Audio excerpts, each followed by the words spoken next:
What's going on, bottom line viewers? It's Mitch here, live for your NFL Week 18 review, reaction, recap, as well as a Black Monday reaction, review, and my thoughts and analysis on those who were fired today across the NFL. The head coaching search is on in the NFL. There's already been reports of coaches across the league, coordinators getting interviewed, and finding new homes for those coaches and for replacing the ones that have been fired. So it's kind of a two-parter tonight on the review. So we're going to discuss a lot of the playoff teams tonight and a lot of the stuff that happened in Week 18 for those playoff teams, how I feel about them. Before we get into the wild card previews and things like that, that starts tomorrow, which, by the way, my NFL playoff bracket, if you're curious, because I know a lot of you love to watch that, that is coming out tomorrow morning. So make sure to check that out. Tomorrow morning will be the playoff bracket.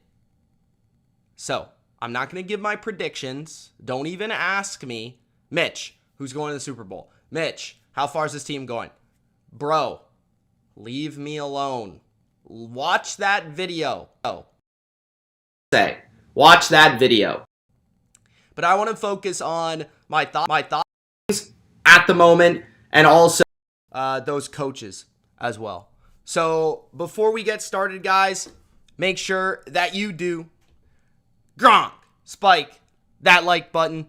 Don't forget to subscribe to the channel for more BLV just like this, and also Gronk spike that notification bell for the latest upload.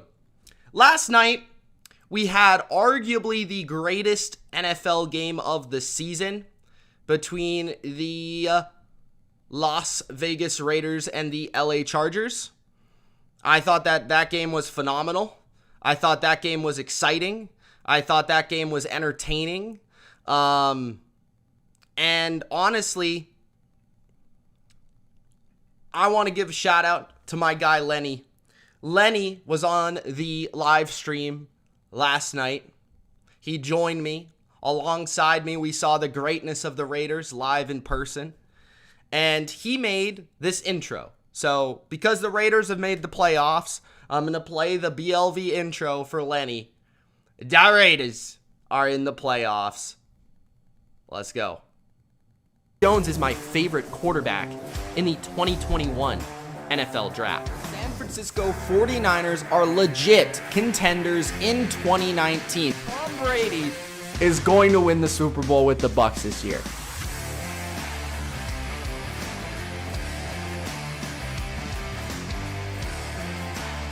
All right, guys. The playoffs are here. We know who's made the playoffs. We know who's advanced to the playoffs. We know who is playing in the opening round. And now it's our time to analyze what we saw in the last week of the season to give us an idea of who's going to advance in the playoffs and who's going to make noise in the playoffs.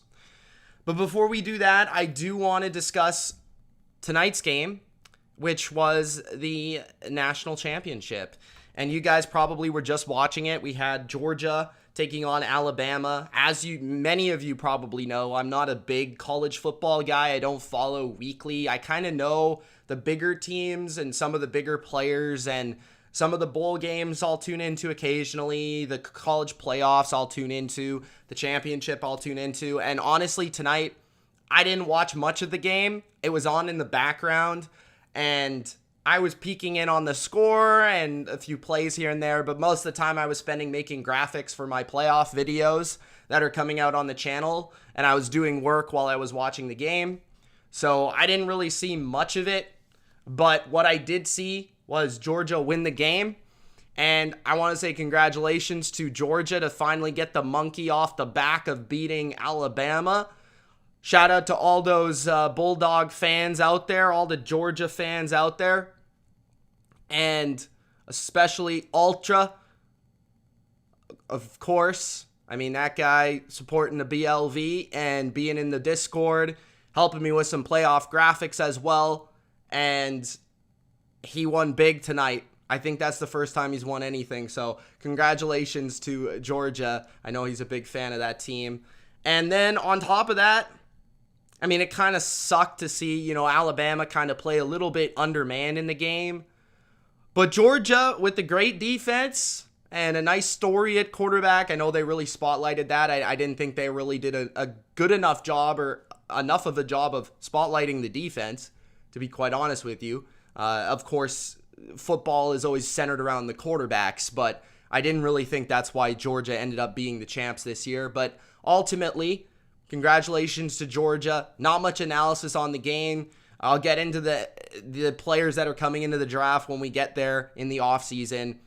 But ultimately, just a cool, different thing happening in college football. Typically, every year we see Alabama win, and at least it was something fresh. It was something new. We didn't see Alabama just absolutely destroy a team in the finals. So Georgia, congratulations, and we got a different champ, which was nice. Although Georgia's usually pretty good, they haven't been able to beat Alabama, so that was nice to see. And they've had a lot of great players enter the NFL over the last, decade, so I'm sure a lot of NFL players that are playing in these playoffs are pretty excited about that.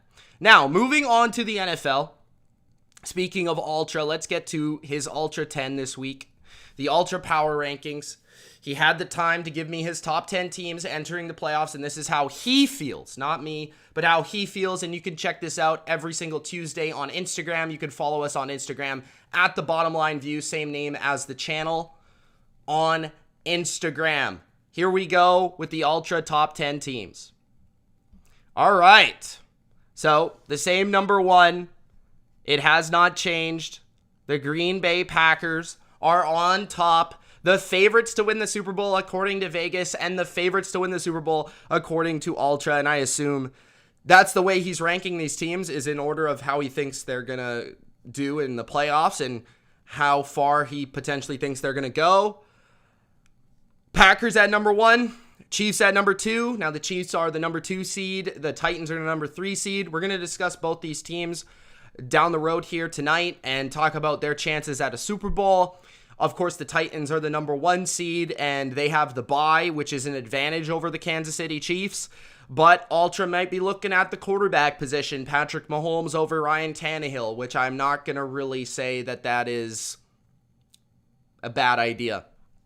Number 4, he's got Tampa Bay.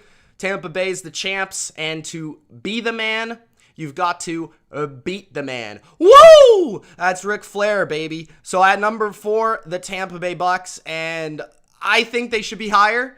We're going to talk about them tonight as well, but Tampa Bay looked good versus Carolina, especially in the last 3 quarters to enter the playoffs.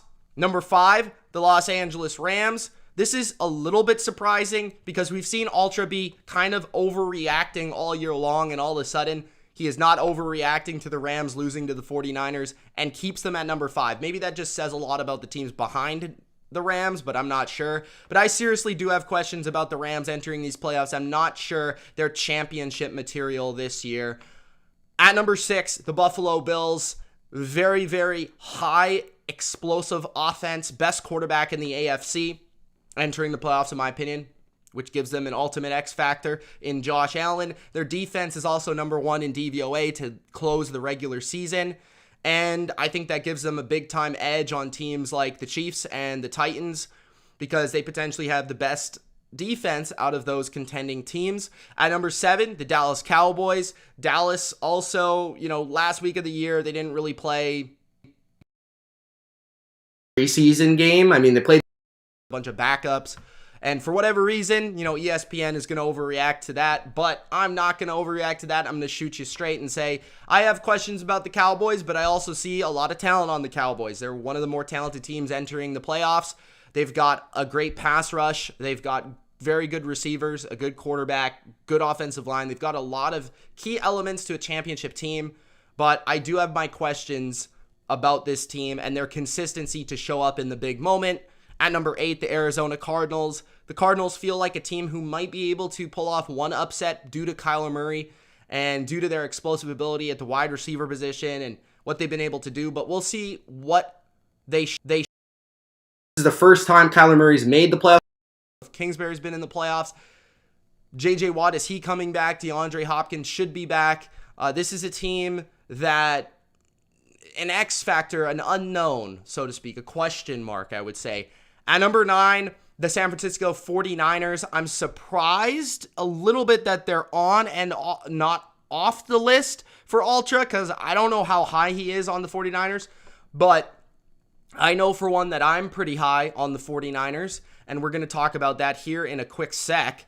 And at number 10, the Cincinnati Bengals, a team that quietly went into the playoffs after really sitting Joe Burrow and some players versus the Cleveland Browns. So nobody's really been talking about them, right? So they kind of removed themselves from the spotlight after that win by the Chiefs. And it's been 2 weeks, right, where when the playoffs start, we're going to kind of forget about the Bengals a little bit. So just remember, the Bengals are also there. Are they good enough, though, right now in their first year with their inexperience to make a run? I don't know. Or is Joe Burrow just that special? We'll find out.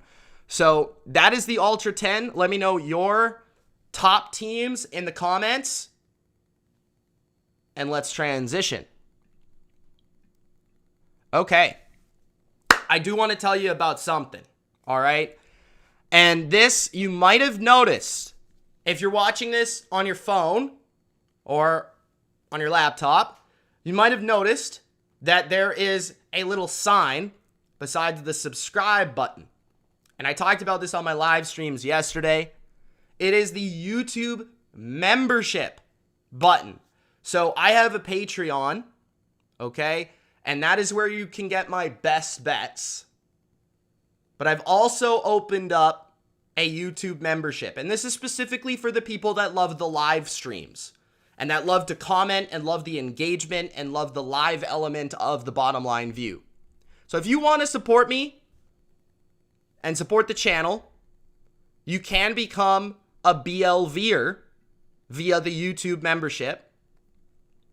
And how these YouTube memberships work and what you get out of it is, I believe it's $3 Canadian per month. So if you're American, it's a little bit less than that. It's maybe even like closer to $2 for you per month. So it's pretty affordable.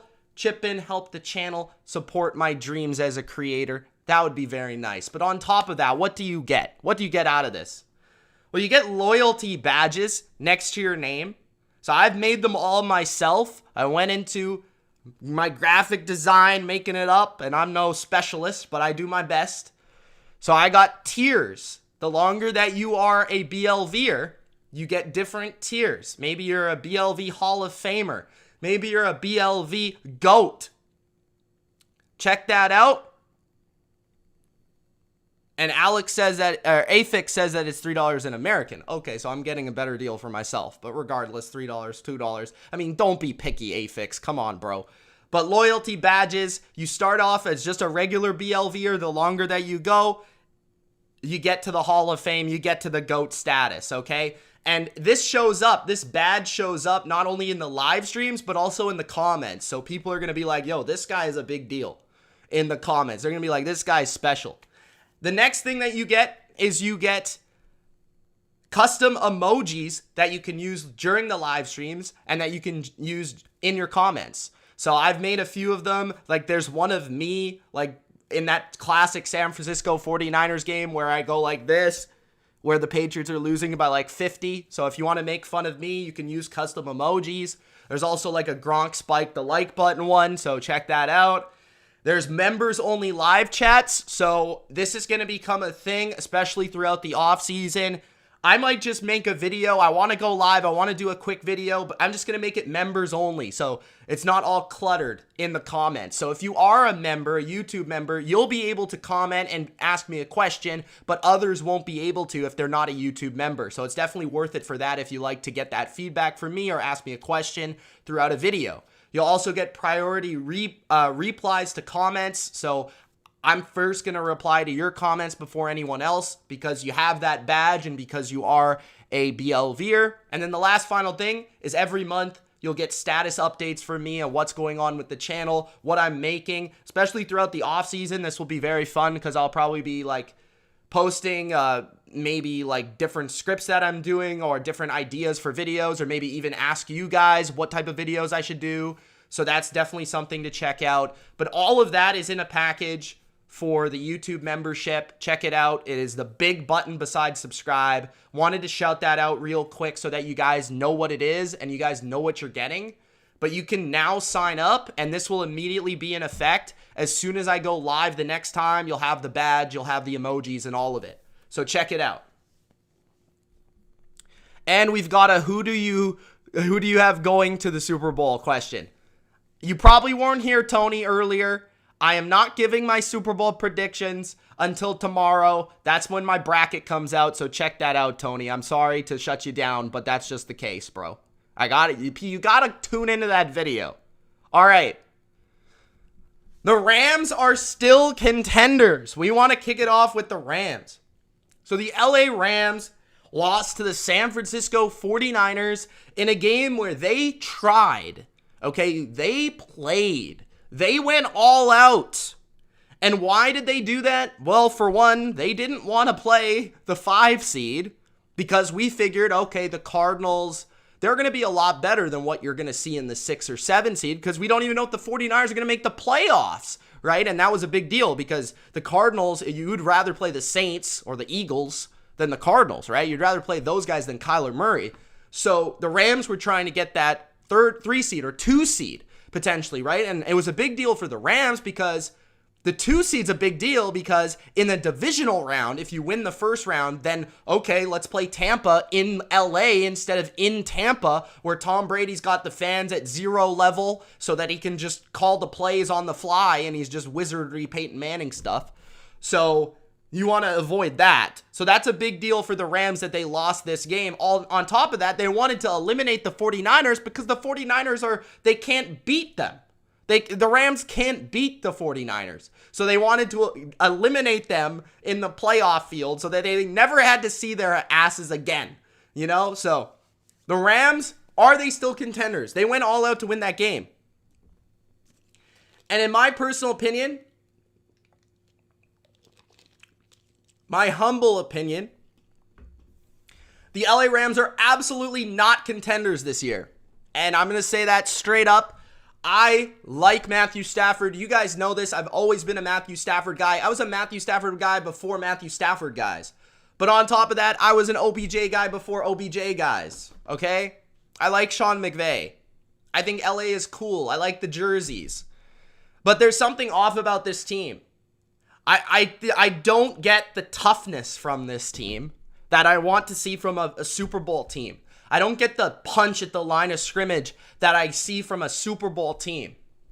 I don't get the clutch factor from this team. And I've seen Stafford come back a couple times this year. That was impressive. But other times, a lot of turnovers are backbreaking from Matthew Stafford. Pick sixes, fumbles, interceptions. They don't take care of the football. They don't pass protect well enough in must-passing situations. You notice when the Rams lose, it's because Stafford gets hit constantly. Play after play after play, Stafford is under duress. He's getting hit, specifically up the middle of the pocket where they're a little bit weaker in pass protection. Defensively, they have some big names. Aaron Donald, Jalen Ramsey, Von Miller, but their depth shows up in a bad way. When teams move the ball on them, it's rather by straight overpowering them in the run game because, let's be honest, they've got guys like Leonard Floyd and Von Miller. These guys are smaller guys, and especially Von Miller at this point, he is older. He's not an every down, just monster. He's still good, but, he's not 2015 Von Miller. Aaron Donald's a force, but this is a team with their weakness is their linebackers. They don't have good linebackers. Their safeties aren't great. So their run defense can be had in certain situations, as we saw versus the 49ers. And then their other corners and just anyone besides Ramsey. Every team just says, where's Ramsey? We're throwing at somebody else. And that's basically the way teams move the ball on them. On top of that, they've lost a little bit of their schematic flair from last year, losing Brandon Staley to the Chargers. And, bringing in a new defensive coordinator. And that's been something that's been consistent throughout the season. They're just not the same schematically that they were last year, which is why they're the number 1 defense last season. So there's things I look at this team. I just don't trust. If you're going to say the way Stafford is playing, the way that he's protecting the ball, I'm not a fan of it. And the consistency as well. Not only the interceptions, because people are talking about the interceptions a lot, and I think this is also an ingredient of the offense. It's not just Stafford, but it's the constant want to throw the ball down the field and the constant deep attack that they're trying to impose. They're trying to run the ball, stretch left, stretch right, and then they're trying to go, boom, post down the middle of the field for 40 yards. Like, that's just not consistent offense to me. And the Cooper Kupp connection is special. It's special, absolutely. But I just don't think this team has as imposing of a run game as they've had in the past, as good of a defense as they've had in the past. And Stafford, ultimately, it just seems like he's pressing too often in these games. And that is what's causing these turnovers, on top of the pressure that is mounting on him every single time he's dropping back. It just feels like they don't have the complete team. And McVay, even in certain situations as a coach, he just doesn't feel like the same guy. You know, he doesn't seem like he's in that same rhythm. Doesn't have that same confidence. Something is off with me with McVay. I don't know if it's the situational coaching, the game plans.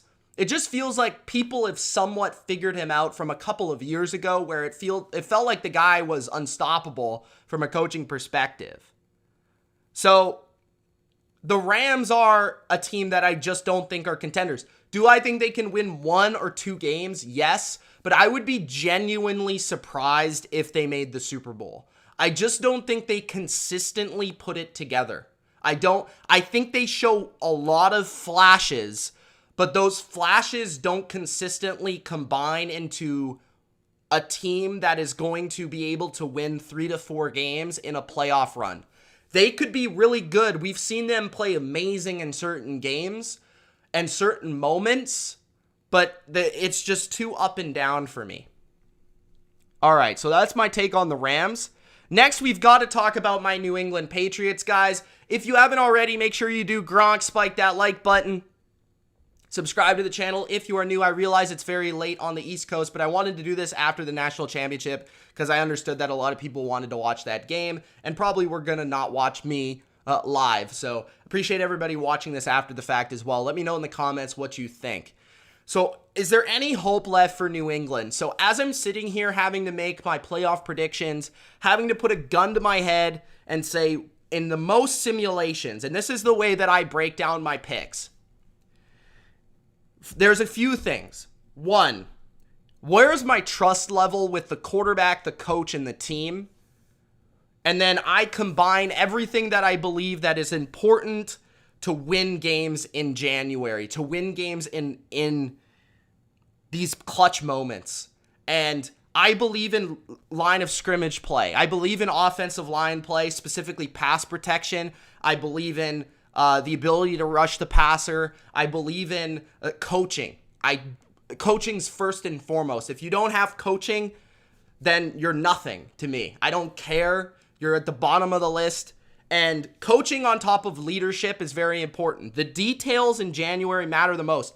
There are teams that are not as talented as other teams that win games just because they have the details, the special teams edge, the third down defense, the red zone offense. The short yardage is very important in these playoff games. But these things I'm all combining into my head to figure out who's going to win. And do I have hope? I think to that question, I have hope. But hope and realism, hope and realism are different things. Like, my hope is that New England can piece it all together because I've seen them do it.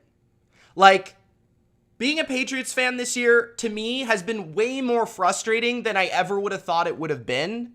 Because if you would have told me before the season, New England with Mac Jones at quarterback, a rookie, right, is going to go to the playoffs, be the 6th seed, and win 10 games, I'd be like, I'd take that. I probably honestly projected that. I think I had them at 10 or 11 wins.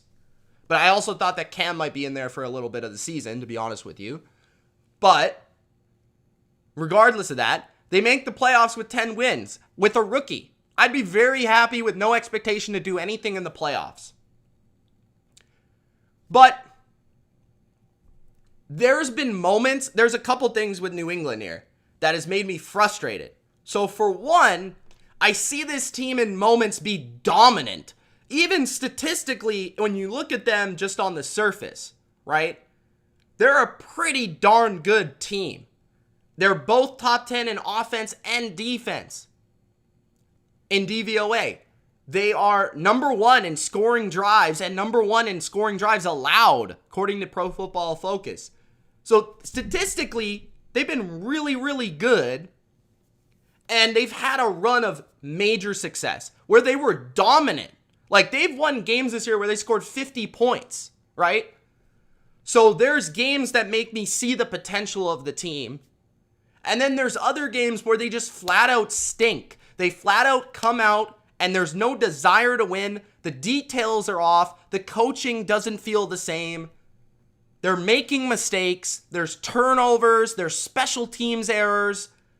So with New England, it feels like I shouldn't have high expectations, but the way that they've played in certain moments has given me high expectations. But I know that in my heart I shouldn't because they have a rookie quarterback. And I said before the year, it's unrealistic to expect a Super Bowl team from a rookie quarterback. It just doesn't happen ever. Like literally ever. Doesn't happen. So there's two sides of my brain, right? And in this playoffs, the other reason it's frustrating is because I realize seeing the NFL for many years and watching it and watching all these teams, nobody is good. So I look at the NFL and say, this is a year where a team like New England could actually possibly do something. But then they once again lay an egg in the final week of the season versus the Miami Dolphins. Their defense comes out with no energy. They start flat. I mean, terrible. The first quarter was dreadful. Mac throws a pick six. He fumbles a snap later in the game. But then there's other points in the game where they flat out dominate the game.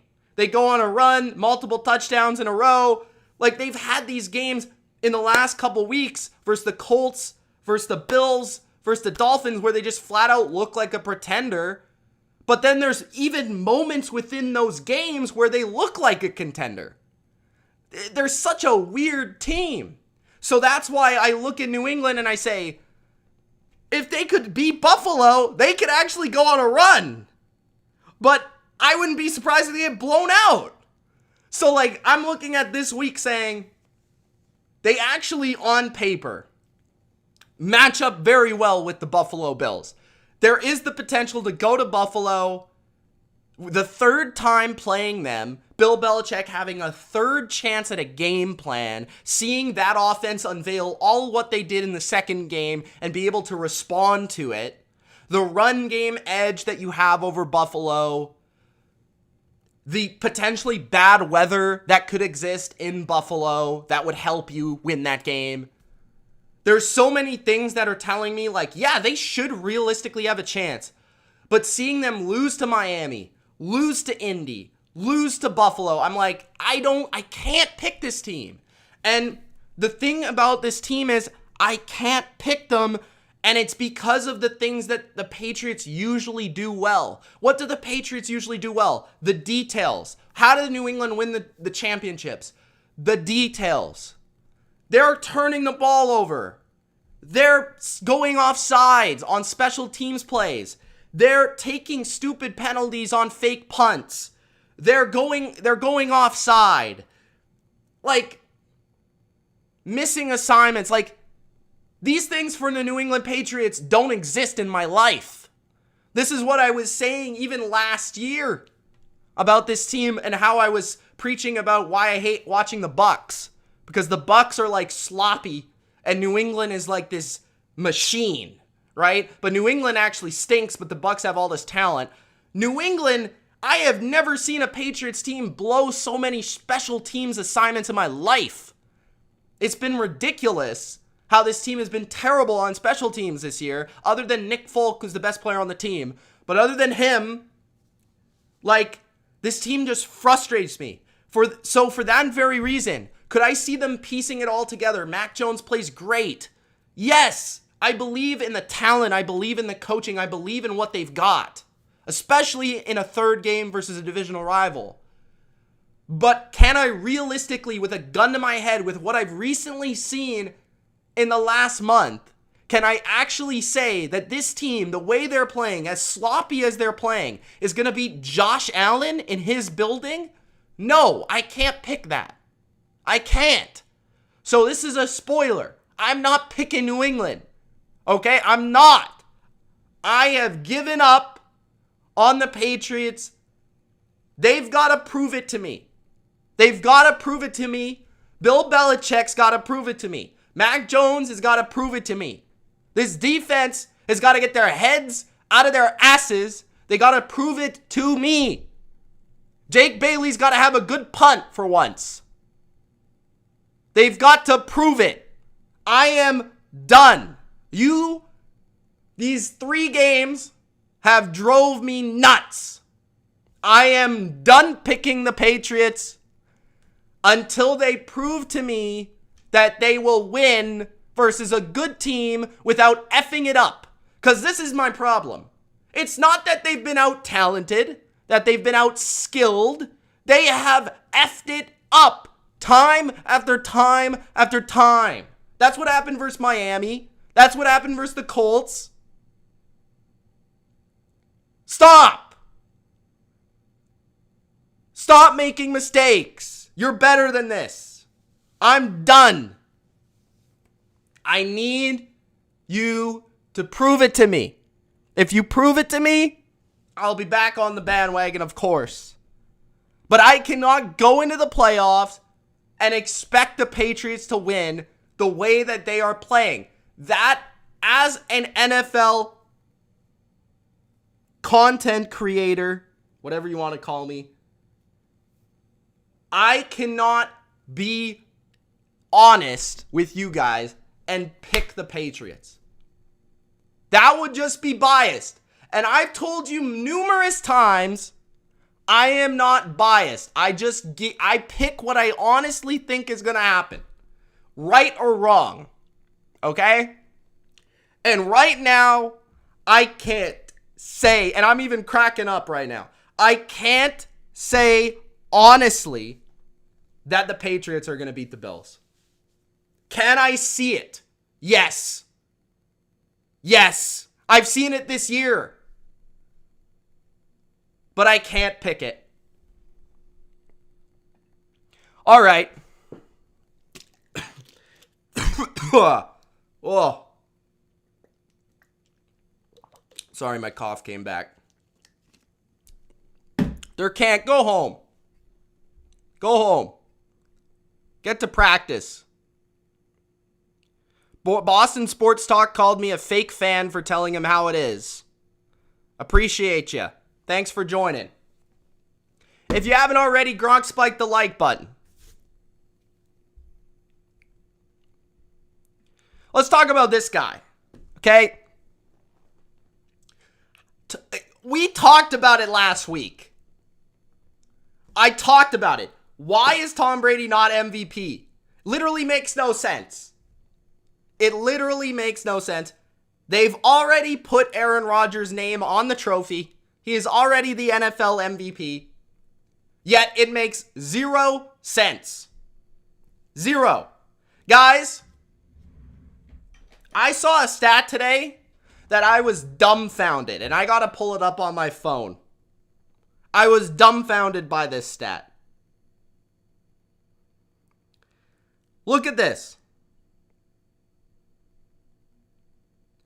The 2021, this is according to Football Perspective, the 2021 Bucks, listen to what I'm saying. The 2021 Bucks became the first team in NFL history to win at least 70% of their games and throw on at least 65% of their plays. Listen to what I said. The Bucks are the first team to win 70% of their games and throw 65% of the time. How is Tom Brady not the MVP? Did you hear what I just said? So the Bucs are the first team in history to be this good and throw the ball 65% of the time. Not only that, Tom Brady leads the NFL in passing yards. He led the NFL in passing yards by 300 yards. 300. He had 5,316 yards. 5,316 yards. He had 43 passing touchdowns. Led the NFL. So he led the NFL in yards, in touchdowns. He led the team to wins via passing the ball. Guys, let me check this real quick. The Tampa Bay Buccaneers, hold on, are 26th in rushing. 26th in rushing per game.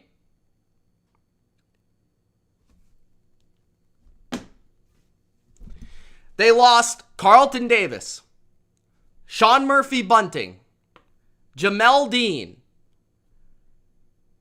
Antoine Winfield Jr., Richard Sherman, Shaq Barrett, Levante David, Jason Pierre-Paul, Chris Godwin, Antonio Brown.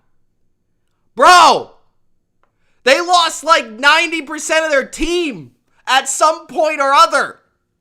I think the only guys that made it through the only guys that made it through the year is Brady and Sue. Everybody else got hurt at some point. He played 8 top 10 defenses. Meanwhile, Rodgers played 3. Brady had better stats in those games per game than Rodgers did. Rodgers has 1,000 less yards. They have the same record. Rodgers missed a game. Brady didn't. What? Brady had more game-winning drives. Won the game at the end of the game. What else does this guy got to do? What else does he got to do? I mean, at a certain point, he's got the number 1 PFF grade. Rodgers is 3rd, behind Joe Burrow as well. I mean, come on, guys. Come on.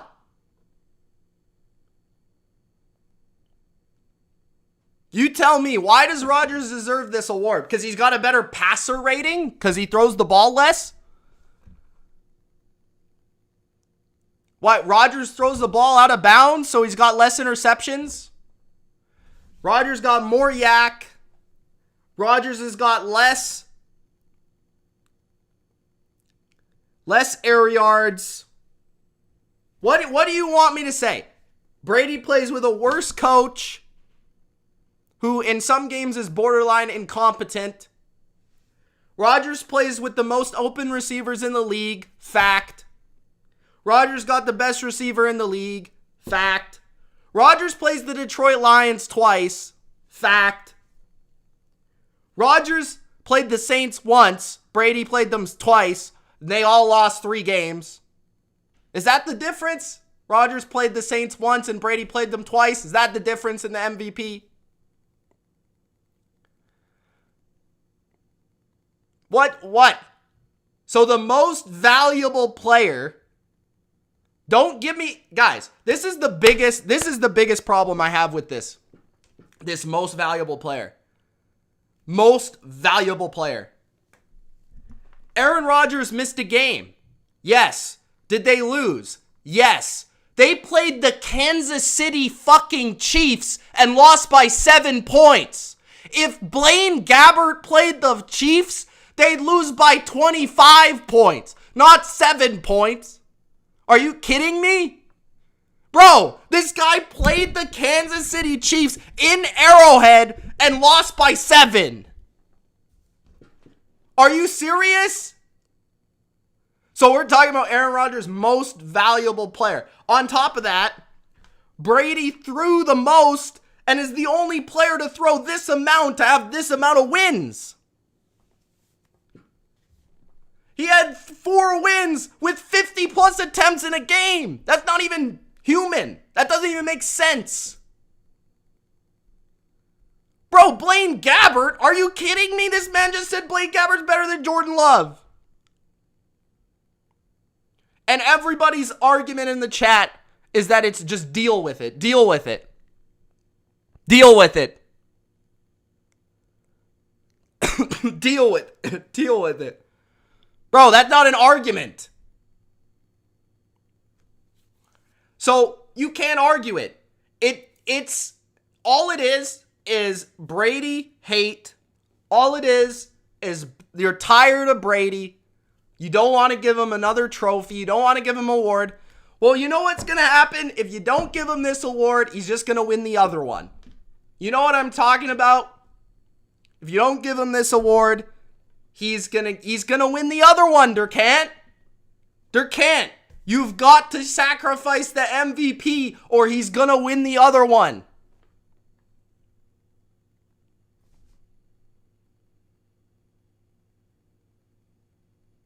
I'm telling you right now, if you don't give him this award, he's going to win the other one. All right. Let's talk about the Bills. Let's talk about the Bills. The best quarterback in the AFC is Josh Allen. Respect to Derek Carr. Respect to Lenny. But Josh Allen is the best quarterback in the AFC. Josh Allen's the X factor of the AFC. Josh Allen's the one-man show. As I said a few weeks ago, Josh Allen is the one-man show of the NFL. Not Aaron Rodgers. Josh Allen is the one-man show. And this is why the Buffalo Bills are the favorites for the AFC. Because Josh Allen is going to win games by himself. On top of that, they've got the best point differential.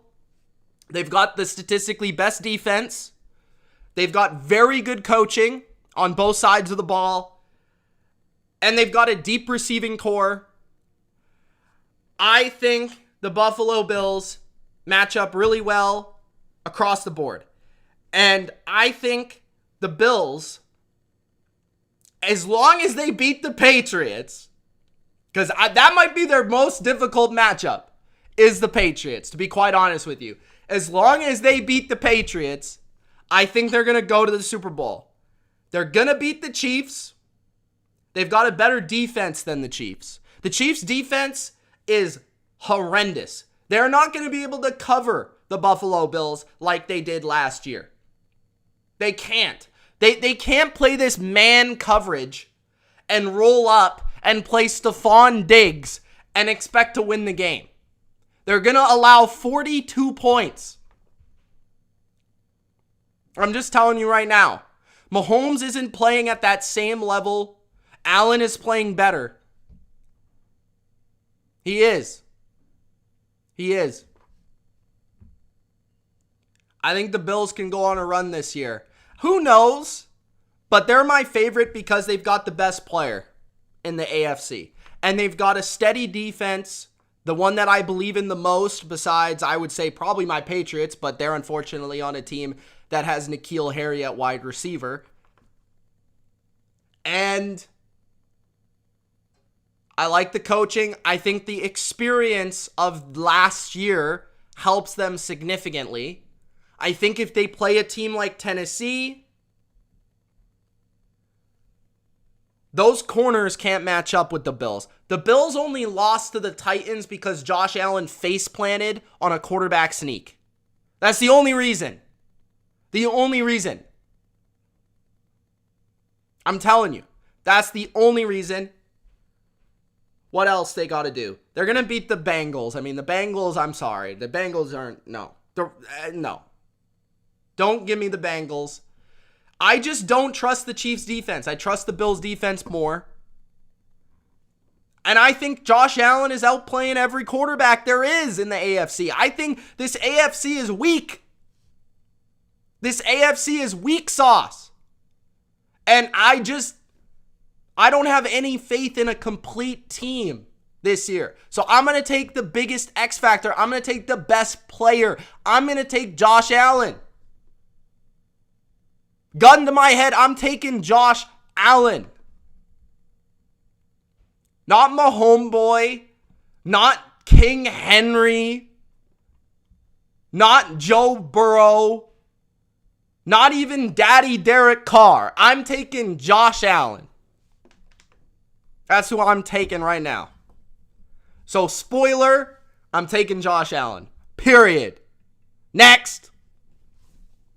No respect for the Titans. So, the other team that I think's got a decent chance in the AFC is the Tennessee Titans. And like I said, the Bills got to beat the Patriots. I'm saying this because if the Patriots beat the Bills, the Patriots might beat the Titans. I'm saying this, Durkant, right now. You better pray. You better get on your hands and knees. I know 30 minutes ago, I said I have no faith in the Patriots. I got no faith. But if they somehow win, if Nick Folk's got to kick 6 field goals in Buffalo, in the snow, and win 12-9, you better pray to your mom, your dad, your dog, your girlfriend that the New England Patriots don't show up in Tennessee. Because the Patriots rolled over the Titans earlier this year. The Titans can't cover Kendrick Bourne. Is there no respect for the Titans? Yes, there's no respect for the Titans. And you know why? Because they got Ryan Tannehill. That is why. And I apologize for yelling. But if you're telling me that you're going to pick Ryan Tannehill over Josh Allen, Patrick Mahomes, Joe Burrow, and even Mac Daddy Jones, the Heisman Trophy national champion, then you've lost your mind. Ryan Tannehill is the second worst quarterback in the AFC playoffs other than Big Booby Roethlisberger, who's one hit away from literally leaving the stadium on crutches. Poor old man. I don't know if he has what it takes. They might have to juice him up before the game. The Titans, no respect. I love Mike Vrabel. I think they got a nice D-line. I think they can run the ball. But what can they not do? What can they not do? Their quarterback, he's going to crumble. The offensive line is going to crumble. They can't protect. Tannehill gets hit too much. Their corners couldn't cover me. They're the weakest 1 seed in the AFC I've seen. I think they might beat the Bengals. I think they got a decent chance if they roll up and play the Bills because they can run the ball. But even this is why I don't want to see the Titans. If the Titans make the Super Bowl, they're getting absolutely wasted in the Super Bowl. I don't want to watch it. It's going to be unwatchable. Plus, as a content creator, what are the ratings going to be with the Tennessee Titans in the Super Bowl? What type of unwatchableness is this? I don't want that. I don't want that. Like, sure, could Derrick Henry go beast mode? Sure. But like, is it at a certain point, you're going to have Ryan Tannehill having to pass the ball. And I just don't think he's going to do it. I don't think he's going to do it. At a certain point, Ryan Tannehill has to win the game. And I don't think he can do it. So, no respect for the Titans. Damn right, no respect. Because Ryan Tannehill has got to do something to earn my respect. So there's that. And like I said, you better pray that the New England Patriots don't go to Tennessee. I'm just saying. Kansas City Chiefs. Everybody is talking about the Kansas City Chiefs as their AFC favorite. I guarantee you this. You're going to watch 15 bracket videos over the course of the next 3 days. And everybody's going to say the Chiefs are going to win the Super Bowl. No. The Chiefs might lose the first game. Just kidding, they're not, because they play the Steelers. The second game, they might lose. But the Kansas City Chiefs, they almost lost to the man that, I quote, said the dance moves will never stop. Drew Lock, Drew Vick, whatever we're calling him nowadays, they almost lost to the lock and the key. This guy couldn't even hit the water if he fell out of a boat. They almost lost to Drew Lock 1 week before the playoffs. Now, they're lucky that they didn't get Justin Herbert in the first round, because I think they might have lost that game. They play Big Booby Roethlisberger now. So now they're probably going to win. Poor Roethlisberger. But the Chiefs, man, their defense, Charvarius Ward is getting burnt like toast every other play. Their run defense is Swiss cheese. Linebackers can't cover. Daniel Sorensen, I've never seen a safety who doesn't know what a deep zone is. He doesn't know to play the half of the field. He's lost. I don't know what he's doing. Why is that guy on the field? Why is he on your team? Why? Offensively, they look good. Kelsey looked good. Hill looked good, except for when he got hurt. Mahomes looks pretty much normal, other than like the random throws where he just randomly throws it at the ground. I don't know what that's about. Their offensive line's playing well. Offensively, I don't have that many problems. I don't have that many flaws. I don't see much about this team that like makes me worried. The defense, though, has reverted into the week 2 defense where they can't stop a nosebleed. They're getting shredded by Drew Lock. Guys, do you understand me right now? Drew Lock. And I'm telling you, if they play man coverage as much as they've been playing, they're going to get shredded. Shredded by the Bills. I'm telling you this right now.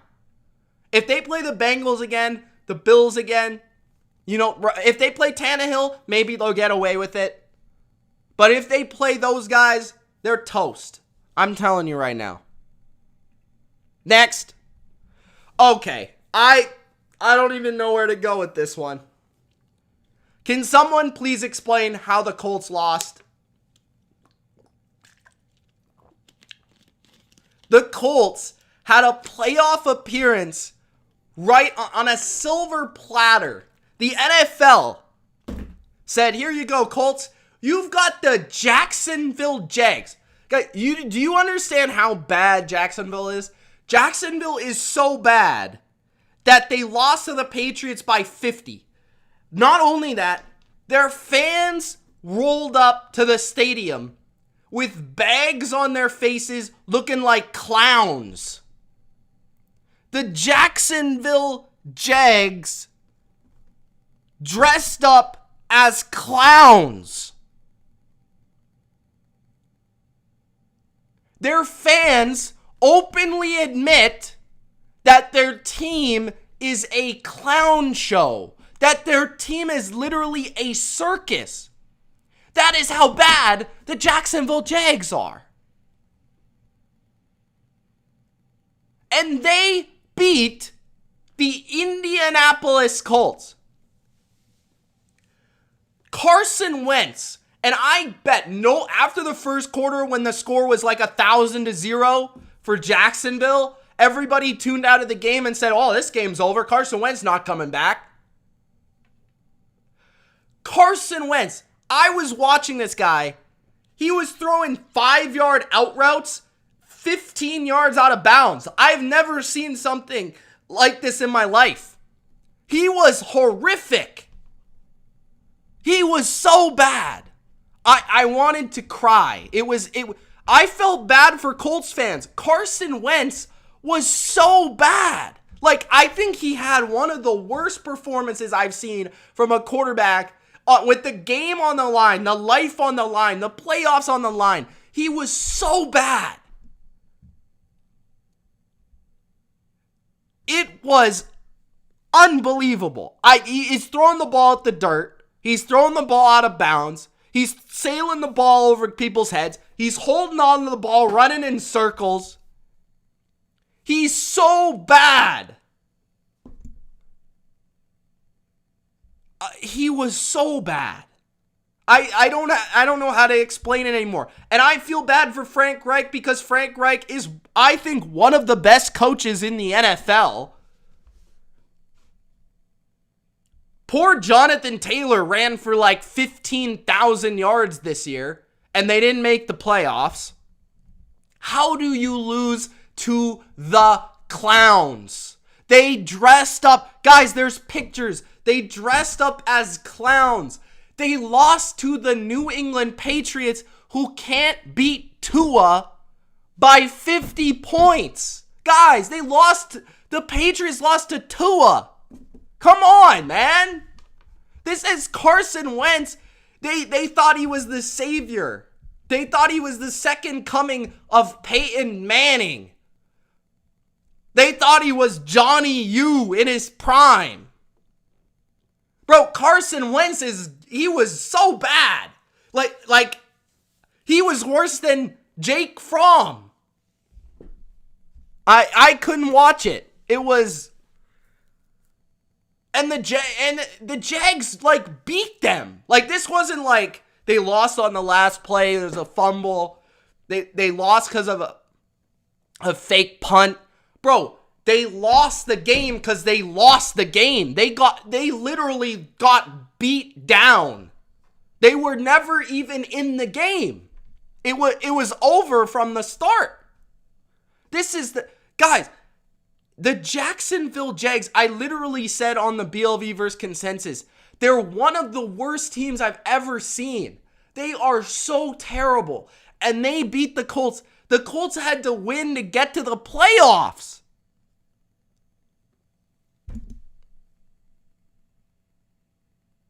I don't even know what to say. I'm done. And now, thanks to the Colts, bro. Thanks to the Colts.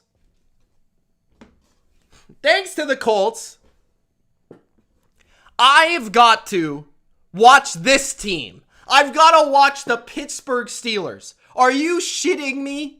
I don't want to watch the Pittsburgh Steelers. No, nobody wants to watch the Pittsburgh Steelers. The Steelers fans don't even want to watch the Pittsburgh Steelers. The Pittsburgh Steelers are atrocious. They are a high school level playoff team. They're not an NFL playoff team. This team is literally one of the 5 worst offenses in the NFL. And they made the playoffs. They're unwatchable. Their line can't block. Ben can barely throw, the poor old man. Najee's running into people all the time because they can't block.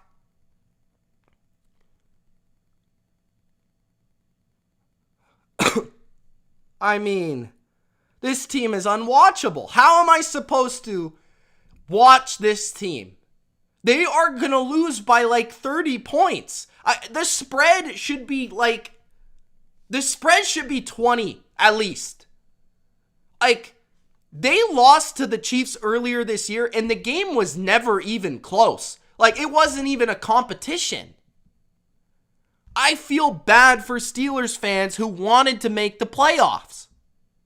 Like, sure, Big Ben last hurrah. Is he going to turn into Peyton Manning 2015?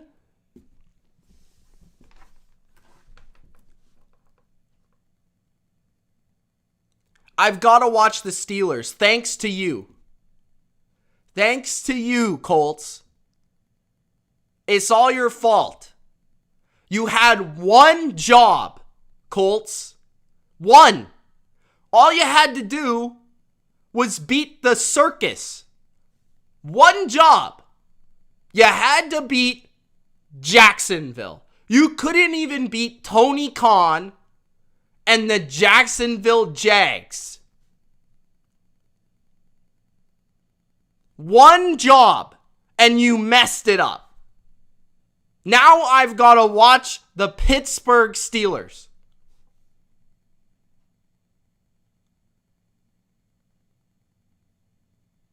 One job. Only one. You just had to beat the worst team in the league in your last game. So what the Colts are going to do now is they're going to raise a banner for almost making the playoffs this year.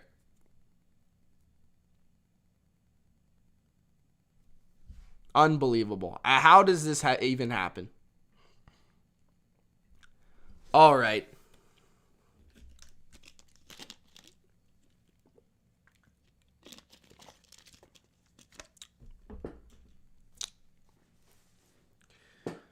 The Las Vegas Raiders did it. At the end of the day, did they want to tie? Sure. Did they? Maybe they were going to. Maybe they were going to knee on the football. Maybe they were going to say, let's go to the playoffs. You can join us, Chargers. Let's have some fun. But what happened there is right at that moment when the Raiders were about to knee and we're about to run the clock out and the Chargers were going to advance, the heavens literally parted. I saw it with my own two eyes. Al Davis's spirit came down to the stadium. And he said, it's not just tie, baby. It's just win, baby.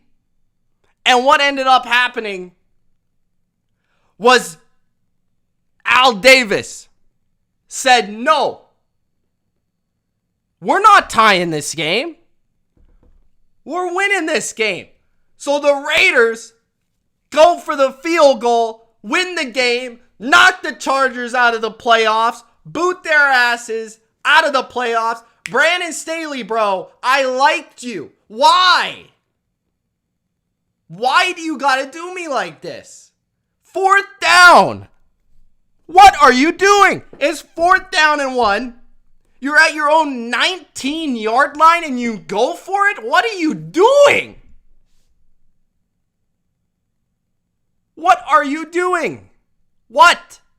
You've got Justin. Bro, it is literally a travesty that Justin Herbert did not make the playoffs. Did you watch Justin Herbert play in this game? Justin Herbert was unbelievable in this game. Derek Carr was good. Don't get me wrong. Derek Carr was good. And shout out to Derek Carr. We'll get back to Justin Herbert. Derek Carr, with all the shit everybody talks about him. Bro, this guy got this team to the playoffs. Are you serious? They're not even good. This team sucks, bro. They suck. They've got no offensive line. They've lost their coach. They've got a special teams coach who looks like he was from The Sopranos. They just took him straight from The Sopranos. They put him on the sidelines. He doesn't know what he's doing. They've got a defense. Their secondary is a bunch of busts. They've got wide receivers who have been probably going to jail. I mean, injuries left and right and center. And Derek Carr made the playoffs. This guy won 4 overtime games. 4! They won 4 overtime games this year. Derek Carr won 4 overtime games. That's unbelievable. That is unbelievable. This team is like a 6-11 team. Somehow they made the playoffs. Because they won 4 overtime games. 4! How? And Kevol says, dude, respect the Renfro. 3rd and Renfro. It doesn't matter. He's open. Devontae Adams said that route was gross. Disgusting.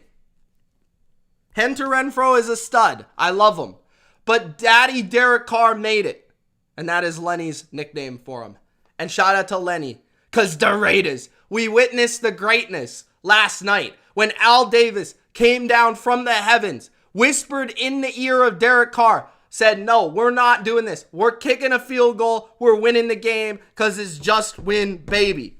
Secondly, Justin Herbert. Justin Herbert is like Thor himself. This guy is a beast. This guy looked like Thor in Infinity War. The man came down from the sky, smashed the ground. He went for the head. Missed, bro. He missed Derek Carr. He went for the head, but he missed. Herbert was this close. This close. But I have never seen a guy. This guy, his offensive line was complete ass. Like, they were terrible. His running game was non-existent. His receivers are so overrated.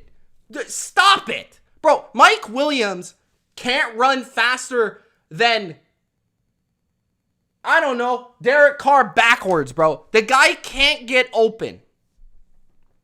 Secondly,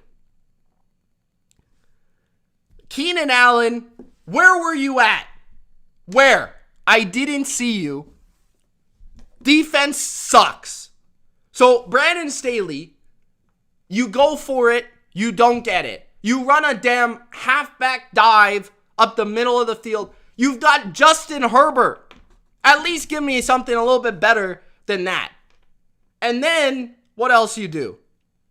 You're a defensive coach and your defense sucks. Your defense is terrible. Nobody's talking about it, but the Chargers can't stop anything. They can't stop the run, the pass. They couldn't stop anything.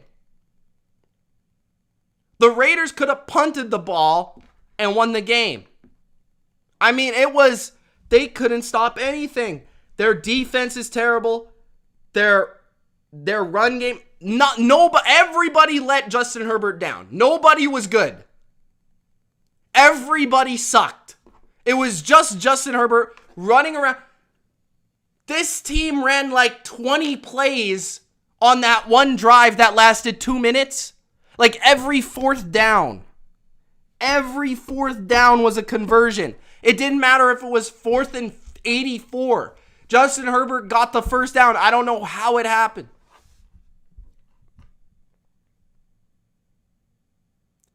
So it sucks to not see the Chargers in. And now we got to watch Big Booby Ben and the Steelers. I mean, I don't want to watch that whatsoever. We've got to watch them instead of Thor. Like, are you serious?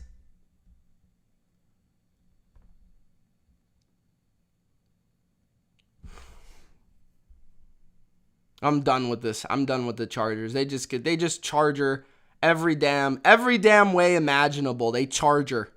They could have took the tie, but they summoned Al Davis with the timeout. They summoned Al Davis. John Madden came down. He said, boom. And then they went for the field goal.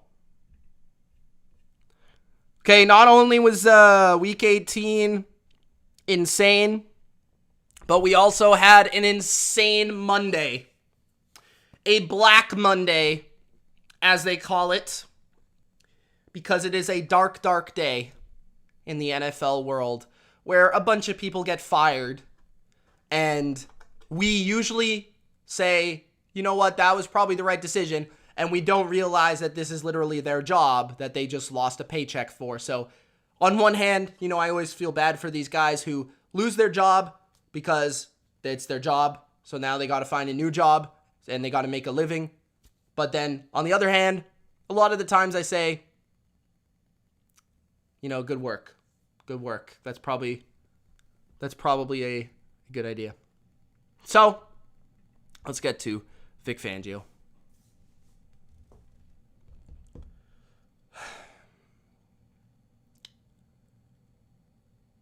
The Denver Broncos fired Vic Fangio, their head coach, defensive mastermind. And I disagree with this. And the reason I disagree with this, we talked about Brandon Staley, right? So Brandon Staley was hired for the Chargers to be a defensive coach, to make sure their defense is really good every year. Because the Chargers understood that their offense is going to be good because they literally have Thor at quarterback. It doesn't matter who's playing left tackle, right guard, tight end, running back. It doesn't matter because they got Thor, okay? So they're going to score. The Chargers wanted a good defense. So Brandon Staley comes in to help the defense. Why do I not like this?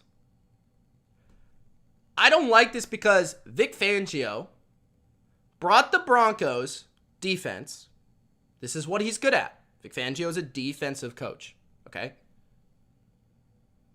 This defense was top 3 in scoring this year. You might have seen this stat during the broadcast versus the Chiefs. The Broncos were the first team since 1991 to not make the playoffs and have a top 3 scoring defense. So, I understand the argument that defense has a ceiling, and Fangio was close to the ceiling and still couldn't make the playoffs.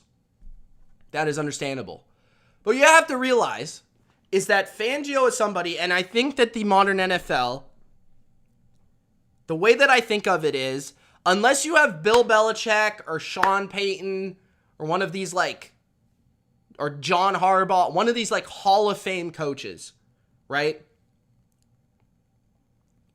You should probably find a specialist that's really good at one area and then just hire a coordinator for the other area, right? So I don't think Pat Shurmur did a very good job offensively. And first and foremost, their quarterback position has been horrendous for seasons. They have not found a quarterback. Is that Fangio's fault? No. He's the coach, not the general manager. That is not his fault. So personally, when you have a defensive coach who is your head coach, who promises to you, you will have a good defense, and he delivers on that promise, I don't think he should be fired for that because you do not have an offense. Your quarterback is terrible. Your offensive line is spotty. And you're not developing this offense. You're not creative on offense. This is my opinion on it. I think Vic Fangio is a upper tier, top tier defensive mind. He's in the top 5 in defensive minds in the NFL. To me, that is extremely valuable. If I'm somebody out there that had problems on defense this year, maybe I'm an offensive coach as a head coach, I'm going to hire Vic Fangio right now, tomorrow. And whenever you fire a coach who's going to get hired tomorrow, That's probably a bad idea. Even if it's just as a defensive coordinator. Even if he's just an elite defensive coordinator. Personally, I wouldn't fire that guy if I didn't have a better alternative. Right? So, the Broncos are looking at who to replace Vic Fangio? Dan Quinn? He's a defensive coach who literally blew a Super Bowl 28-3. He's a worse defensive coach than Vic Fangio, by the way. They're looking at Kellen Moore, who I think he has upside, but he's still very young. They're looking at Gerard Mayo, who's literally proven nothing. I love the guy, but he's literally proven nothing. Who are they looking at to replace this guy? Like, personally, Broncos fans, you might disagree with me because you haven't seen the success. But I think this success has not come for Fangio because they do not have a quarterback. And quarterback is what you need to win. Quarterback, offense, that's what you need to win. You can't have a terrible offense. And I think the problems with the offense, like, that's not his fault. And you may respond and say, hey, Fangio's not built to be a head coach. He's built to be a good defensive coordinator. They need an offensive guy. Well, you better go find an offensive guy that's really good. Are there any of them out there? Who are you getting? See, like, if the Broncos take a chance on, like, Kellen Moore or Brian Daboll or Eric Bieniemy, which I think would be unlikely because he's a Chiefs coach, then okay, because they're not going to go out and get Josh McDaniels, obviously, because that didn't work. So, like, who are they going to get offensively, right? So, it's interesting to me, but they need to find a quarterback. So, I disagree with it just because I think when you have an elite guy, you keep that guy. Let's talk about Dave Gettleman. Dave Gettleman is finally gone. And personally, I know he retired. Let's be honest about the situation here. I don't think he would have been around if he stayed around, if you know what I mean. I think he was gone either way. Dave Gettleman has been so bad for the New York Giants. He has been a joke at the podium. He has been a joke drafting players. He has been a joke building this team. He's had some good draft picks. He's had some good signings. But here's my problem with Dave Gettleman and his tenure with the Giants. What was Dave Gettleman known for in Carolina? Pass rush, defensive line, and offensive line, right? Right? They have had maybe the most pathetic offensive line for the last, 5 years. He has not solved it. He has not. He hasn't done a single thing. A single thing. The defensive line, there's no edge rush from this team. The defense is solid, I think, mostly because of coaching and secondary. I think there's been some nice signings. James Bradbury, I thought, was a good signing. Even actually the Odell trade wasn't a bad trade at all. It actually turned out to be a pretty darn good trade. Getting Leonard Williams was a nice move. Who else? Logan Ryan was a really nice signing. A lot of these were defensive, and they fit the scheme of what they're looking for there with a lot of the Patriot-like defense there with the Giants. And then offensively, though, they haven't put a team around Daniel Jones until ever. I mean, the offensive line has never been able to block. Saquon's never had a good... You draft this running back second overall, right? Who's this specimen, this generational talent, and it's totally understandable. At that moment, the pick made sense. Now, obviously, looking at Lamar Jackson and Josh Allen, wasn't a good pick. I would have picked Josh Allen, but I would have picked him first, as I said, and you can check way back when I said that. But regardless, if you pick Saquon, why have you never picked an offensive... Why is your offensive line so bad? So you're just expecting this guy to just be amazing. And then in picking Saquon, he's a running back, so he's going to get hurt, right? And in picking a guy second overall, you probably want him to last in the NFL. You probably want him to get to his second contract. He's probably going to be on another team pretty soon. Probably going to get traded and probably going to have a better career elsewhere. It's unfortunate, but it's true. I thought Kadarius Toney was a great pick. And I think what he did this last year was solid. He took his swing with Daniel Jones. I think he mostly missed. We've seen flashes, but mostly missed. I just don't think it's been good enough. There's been clear issues with this Giants team. He has not addressed them. He has failed to address them all the way around. Failure. Across the board. Didn't find Eli Manning replacement. Offensive line, terrible. Been terrible for a decade. Pass rush, still terrible. They haven't had a pass rush since JPP. Period. Mike Zimmer and Spielman, fired, gone. See you later. Now this one is a little bit different than the others. I think the Mike Zimmer one is more of the firing that would be categorized as not a good move, not a bad move, but an essential move. I feel like firing Zimmer was more of a understanding that the time was up. Like understanding that this ran its course. He was a good coach for us. He did some good things. He got us to the playoffs a couple times. He won some playoff games for us. We were pretty successful, but overall, it's just ending. It's run its course. It's over. It's time to break up. It's time to move on. This is not where we're at in our lives any longer. We've got to move on to the next one. And that's kind of how I feel about this one. And Mike Zimmer, another guy like Vic Fangio, who's still a very good defensive coach. I think Mike Zimmer is going to get a defensive coordinator job, and a lot like Dan Quinn will probably be better and praised for that job than he was for head coach this year.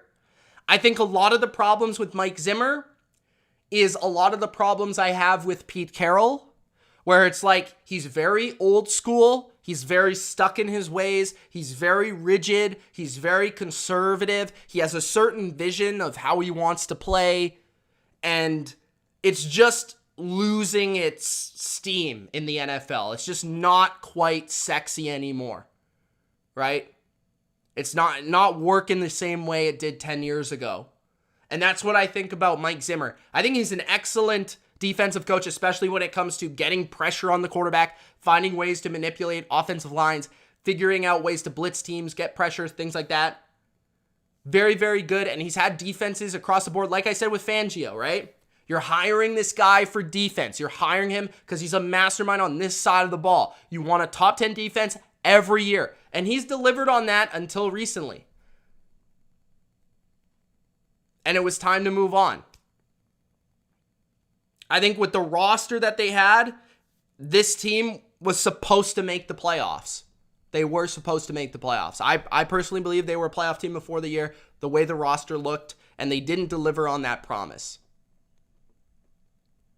Now, with the GM, I think the same thing. I think this is like the head coach is gone. Okay, the GM goes with him. We're moving on to the next. We're starting fresh. We need a new vision. We need something new. And at least the ownership in Minnesota is smart enough to realize that. I thought Spielman did a great job in certain aspects. He had some phenomenal drafts. There are areas where he wasn't so good. He was amazing. He found Justin Jefferson, Adam Thielen, Dalvin Cook, some superstar talents, right? Superstar talents. Stephon Diggs. They've had some really good players on defense. Harrison Smith, Eric Kendricks, Danielle Hunter, Everson Griffin. They've had some really good players. And a lot of that was Spielman. But What did Spielman consistently fail to do? He consistently failed to find an offensive line. Just like Gettleman. Consistently failed to find an offensive line. Every single year, the Vikings have a bad offensive line. That's part of the reason I think both of these guys lost their job, because they couldn't consistently protect their asset at quarterback, who they were paying so much money for. On top of that, Spielman paid all this money for Cousins to be the answer, and Cousins has been good. Don't get me wrong, but he hasn't been great. He hasn't been able to push them through the glass ceiling and be a consistent playoff team the way that Spielman, when he signed Cousins and went all in on Cousins, promised that they would be. So, that's my thoughts on that one. Matt Nagy. My good pal, Matt Nagy. Now, for a long time, I have been critical of Matt Nagy. And personally, I know that a lot of Bears fans are going to sit here and say, Mitch, he had a good record. He had a good record, Mitch. He's a good coach. It's not his fault that he never had a quarterback. It's not his fault. It is his fault. Matt Nagy reminds me more of Adam Gase than any other coach that I have seen in recent memory. Matt Nagy does not represent to me a head coach. He doesn't have that personality, that command, that communication that you need to be a good head coach. I remember a lot of times where he was calling out Mitch Trubisky, where he was super negative, where he was blaming the quarterback for his failures. Matt Nagy, just the way he would speak about certain things, it just drives me the wrong way. Just makes me angry. He was this offensive mastermind. Didn't deliver on that promise. Couldn't develop a quarterback. Offensive line always stunk. Run game was never special. I don't watch the Bears the last few years and say, wow, that was an amazing play call. Wow, I love that concept. Holy smokes, you see that trick play? Never have I ever said that about Matt Nagy's offense. If anything, it's vanilla Andy Reid. That's what it is. And on top of that, yeah, sure. Does he have a nice record? Did he go to the playoffs? Why did that happen? Well, Vic Fangio's defense happened. The Bears' defense carried them to the playoffs. Matt Nagy, understand this. Matt Nagy is a offensive coach. The Bears' offense has sucked year after year after year after year. Whether you think that's the quarterback or not, it's the truth. It's not like he's doing all this different creative stuff, and he's a bad play caller. It's literally been proven that you change Matt Nagy from the play calling responsibility, the Bears got better this year. This is the one that I say, this was a great move. This is a great move. This is a much needed move. This had to happen for the Chicago Bears. Had to happen. You need a new guy in there, probably an offensive guy that can maximize Justin Fields. And with Ryan Pace just made that one season where I think he was GM or executive of the year or whatever. He did a great job of surrounding a team that could win a Super Bowl. Trubisky wasn't there. He just wasn't there yet. And that was good by him, but Ryan Pace, his ultimate failure was picking Trubisky over Mahomes and Watson, because I think with Mahomes and Watson, they probably win a Super Bowl, even with Matt Nagy. So ultimately, Ryan Pace paid for that. And then he paid for going all in on this quarterback that wasn't there yet. And so you have some bad contracts on your team, right? And you pay some players that you probably shouldn't have paid.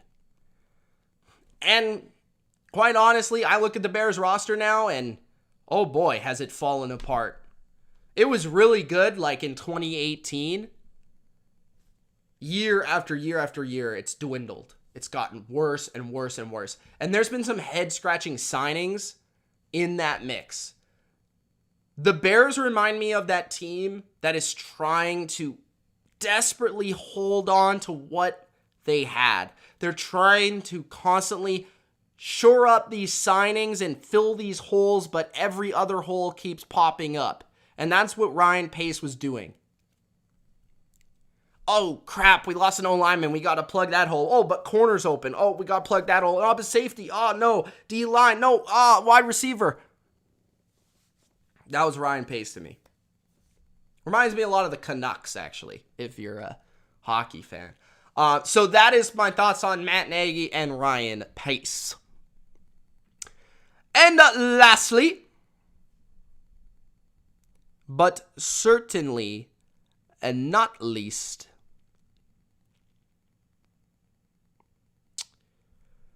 we've got to talk about this. Thank you guys for joining, by the way. This is the main event of the evening. If you haven't already, make sure that you do Gronk spike that like button. Don't forget to subscribe to the channel for more BLV, just like this. And Gronk spike that notification bell. Also, become a YouTube member. A BLVer. $3 a month. A lot of exclusive perks. Check it out. The big sign beside the subscribe button. The Miami Dolphins have absolutely, positively lost their minds. Brian Flores has been the best Miami coach in my life. I was born in 1996. The Dolphins had their best coach since I was born. And they let him walk away. Why did they let him walk away? This is why. From everything I've heard, Brian Flores went to the ownership and said, you know what? That Tua guy, he's not cutting it. Tua's probably not the answer. And who gets fired because of it? Brian Flores. Not the GM, Chris Greer, the head coach, who has, like Iron Man, like Tony Stark, made a winning team out of scraps. That is what Brian Flores has done. 2 years in a row, winning record for the first time in 20 years, since I believe 2003. Brian Flores is a great coach. He has a lot of things going for him as a coach. I love Brian Flores. I loved Brian Flores in New England, and I hope he comes back to New England because he was our best defensive coordinator of the last 10 years. And what I liked about Brian Flores, here's a few things, and it starts with one thing.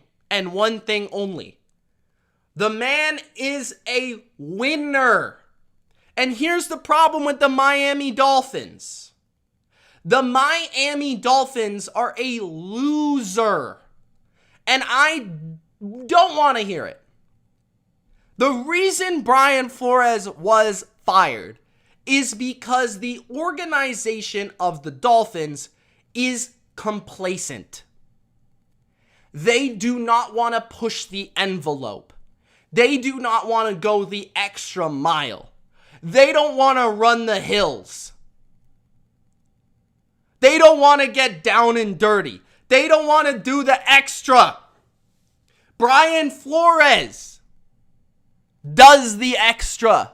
Brian Flores is trying to push everybody in that building. And what resulted of it? He got fired because he was the only one that said, you know what? We probably need a new quarterback, or we probably got to get this or that, or this isn't working. We want to win, don't we?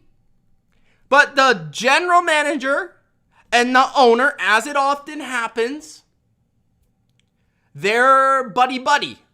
And the GM, okay, goes to the owner and whispers some stuff behind Flores' back. Flores isn't able to bring up anything because he's not a politician, right? He's not willing to play the politics. Flores just wants to coach football. That's why he worked in New England. That's how New England is. That's not how Miami is. There's a reason Miami loses. They're okay with it.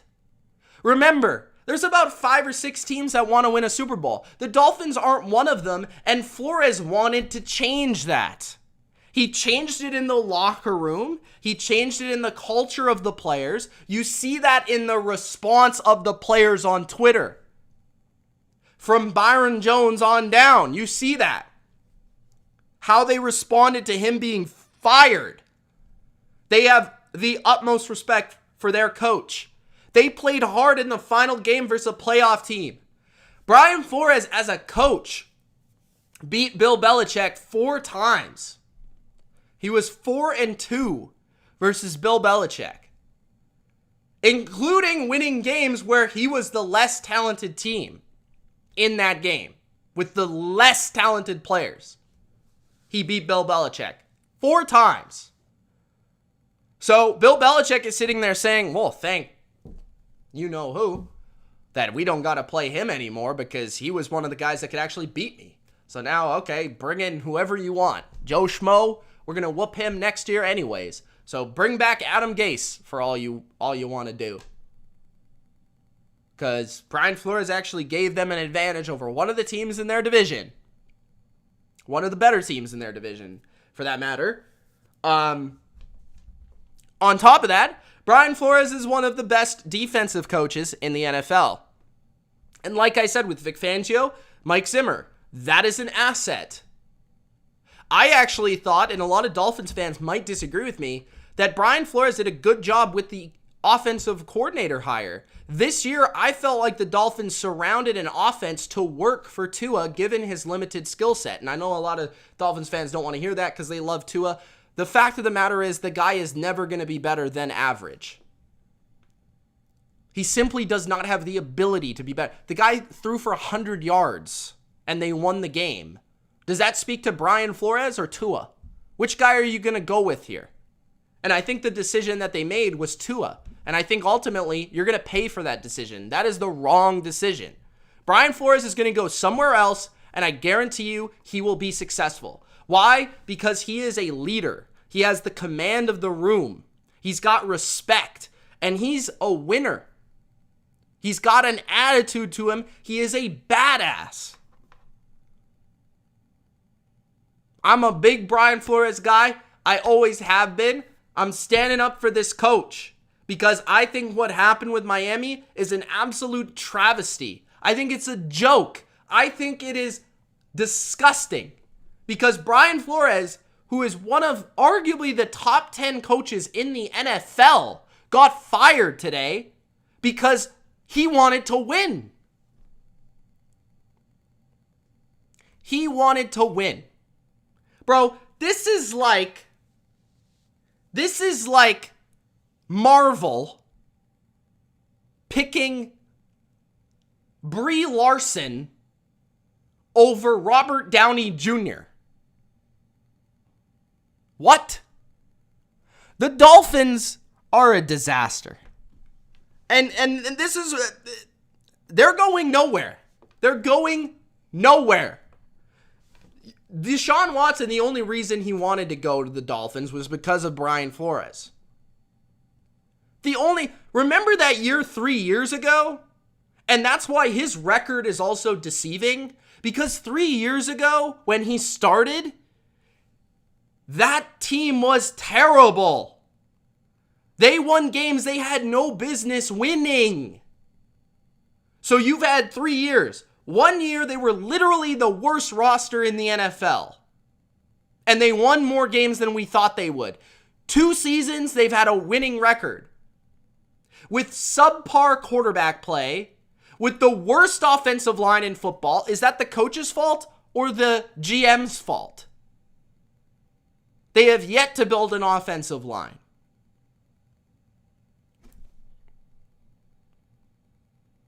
And you keep the GM. Joke. Your defense the last 2 years has been very good. That is his expertise. It's won you games. All of the players love him. And you fire him. Terrible decision. This is awful. This is the worst coach firing I have seen in quite some time. It makes no sense. All it makes sense of is politics. That's what it makes sense of. Not football, not production, not wins and losses. Politics. Period. The only reason. Because Flores and the owner disagreed. That is it. Right there. Disagreed.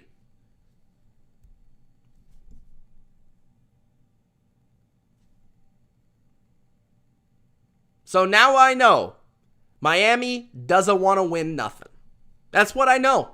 And if I'm a Dolphins fan, if you're a Dolphins fan, I'm giving you the right to change teams. Because your team has come out and said, I don't give a fuck about you. We're not winning shit. We don't want to win.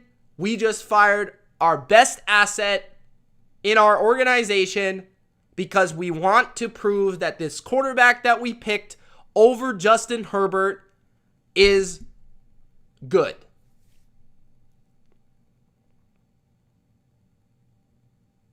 It's a joke. It's a joke. I'm done with it. I am just happy that I'm a Patriots fan. Because now we get to play the Dolphins 2 times a year. And I know that they're not trying to win nothing. So, nice. Nice. That is it, ladies and gents. That is the show. A long one, once again.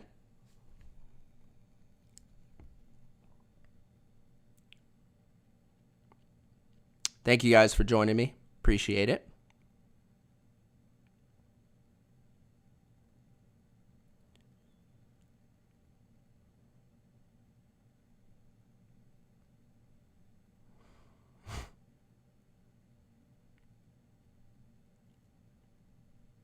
Reading your comments.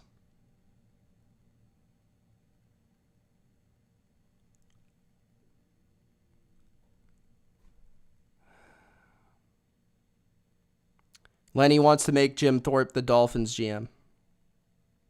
Turkan says his life is over. Oh, thank you, by the way. I think Isaac gave me a super chat. Let me scroll up.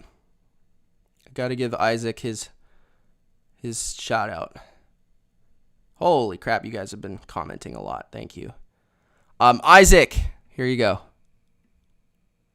I'm out of words, Mitch. I don't know what we're doing. I've heard Flores is hated by coaches. I've heard Ross wants a lapdog coach. I won't say much until I see who they hire, but I'll miss Flores. Yeah, so what I've heard is Flores, obviously he's a little bit stubborn. We all have our flaws, not saying Flores is completely not to blame at all for this situation, but I think it mostly has to do with the fact that the way the guy is as a person, he's hard, he's edgy, and it rubs people the wrong way. And because he doesn't play buddy-buddy with people, they didn't like it. That's what I get from this situation. It's the only thing that makes sense to me. Everything else doesn't make sense.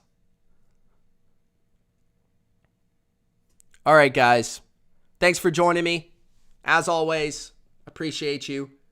Follow me on Instagram at TheBottomLineView, on Twitter at Mitch Milani, Milani. Check out the YouTube memberships to become a BLVer. Get those exclusive perks. Check out Patreon for my best bets every week and the BLV vs. Consensus podcast. And you will have your bracket predictions out very soon. So if you want to know who's going to win the Super Bowl, make sure you Gronk spike that notification bell. Turn on all the notifications so that you get notified when that video drops for my NFL playoff predictions. It's Mitch. Peace.